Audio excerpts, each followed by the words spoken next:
A student was stabbed to death. David Josiah Lawson died at a party Saturday in Arcata. Members of the public are pushing for answers in connection to Lawson's unsolved murder. Days away from the one-year mark of HSU student David Josiah Lawson's murder, and still no one in custody. All right, well, new developments tonight. Additional resources coming to the unsolved case of the murder of the 19-year-old HSU student David Josiah Lawson. It's been 724 days, nearly 2 years since the killing of 19-year-old Humboldt State student David Josiah Lawson. Still, no one answering for that crime. I believe Kyle Soner is responsible for the murder of my son. Last month, a grand jury deciding not to indict. Tonight, only North Coast News sits down with one of the jurors on that grand jury, speaking out for the first time. Someone that can commit an act that's the worst a human being can do to another human being, to take their life, is free in our community with no consequences. That's wrong. All right, it is a strong statement that you will hear tonight for the first time. We're hearing from a grand jury member in the case of the stabbing death of a 19-year-old HSU student. That jury coming up with no indictment in the killing of David Josiah Lawson. We take you now to that exclusive interview, the juror whose identity we have protected, coming forward and sitting down with our own ABC 23's Nazy Javid. And she is joining us live now in the studio. Nazy, this juror pretty passionate about speaking out. That's right, Dylan. This juror very frustrated, feeling it necessary to speak with us, believing there was probable cause to indict. Now, this person says the way the process went down behind closed doors of a Humboldt County courtroom is truly troubling. Do you feel an injustice was done here? Yes. Why?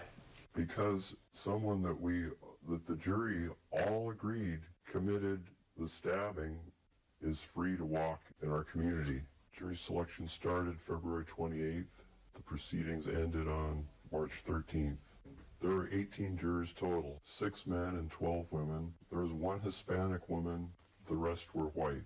The deliberation process was seriously unstructured. The information included what our task was, and also legal definitions of self-defense, voluntary manslaughter, and murder. In the instructions that the Deputy District Attorney gave us, we could not choose to indict if we decided that it was self-defense. It was discussed that first we needed to make a decision as to the who of the case, who stabbed Mr. Lawson. 15 out of 18 voted that Mr. Zollner committed the stabbing of Mr. Lawson. We also voted, there was just a trial vote, how many would vote for manslaughter and how many would vote for murder. Several voted for manslaughter, 4 or 5 voted for murder. The Deputy District Attorney said that we could subpoena Mr. Zollner, the suspect, but he discouraged us from doing so. And they presented knife evidence to you, DNA evidence? The way they worded it was there was a 1 in so many quintillion or septillion chance that the DNA was from someone other than Mr. Zollner. Then during the deliberation, jury 4-person pro temp was insisting that it was self-defense. The jury secretary said, well, the DNA showed that it was only a 1 in septillion chance that it was Mr. Zollner's blood. So he got it backwards. 4-person pro temp. He was the largest and loudest member of the jury, saying it's self-defense, self-defense. Jury secretary was agreeing with them. We took a vote. The majority voted for self-defense. How was that second vote made? And did you make it on paper? We raised hands.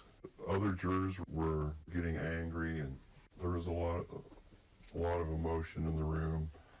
But the 4-person went ahead and filled out the paperwork, the documents for no indictment.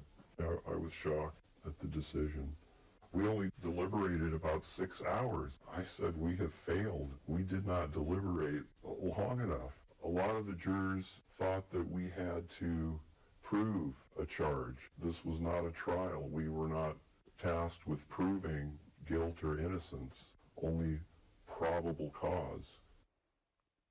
And Dylan, the juror, tells me at no time did the grand jury ever see or hear from District Attorney Maggie Fleming. Now, we did reach out to the DA to give her an opportunity to respond to these claims. She says in part, quote, "This office currently has 16 homicide cases and over 500 felony cases.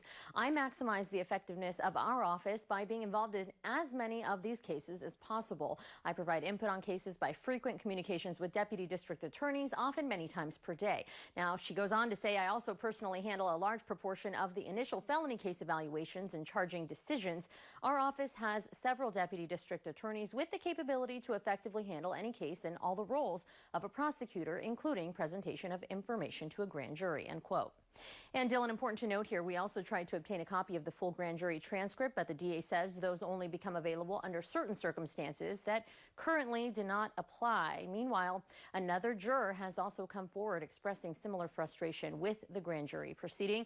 It's unclear yet when and if we will hear from them, but as for the investigation, the DA tells me she has formally requested that the California State Attorney General take over the case. So now it'll be up to that office to decide what further action will be taken. And Monday marks 2 years that this case has gone unsolved. Dylan. All right, thank you, Nazy, for that exclusive report. Now, you may remember the decision not to indict Kyle Zollner came down. The Public Defender's Office releasing a statement saying in part, quote, "Zollner hopes the grand jury's decision will allow law enforcement to investigate the case from a new perspective." We've got the full statement. It's up on our website. Now, we also reached out to Kyle Zollner himself today. He declined to comment.